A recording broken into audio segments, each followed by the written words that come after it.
पेश करता हूँ। वाखिर दावाना अल्हम्दुलिल्लाह रब्बिल आलमीन। বাংলাদেশের সংগ্রামী মহাসচিব শাইখুল হাদিস আল্লামা শাইখ সাজিদুর রহমান দামাত বারাকাতুহুম। السلام عليكم ورحمة الله ومنازل الشهداء ومما تعالى تناسب سواء منا وكل في السنة.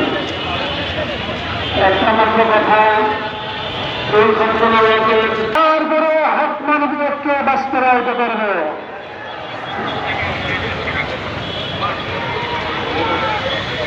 সংগ্রামী তাওহীদি জনতা সম্মেলনের পর্যায়ে আমির হেফাজতের পক্ষ থেকে লিখিত বক্তব্য পাঠ করে শোনাবেন আমাদের এই দেশের শীর্ষ মুরব্বী আমির হেফাজত আল্লামা শাহ মহিবুল্লাহ।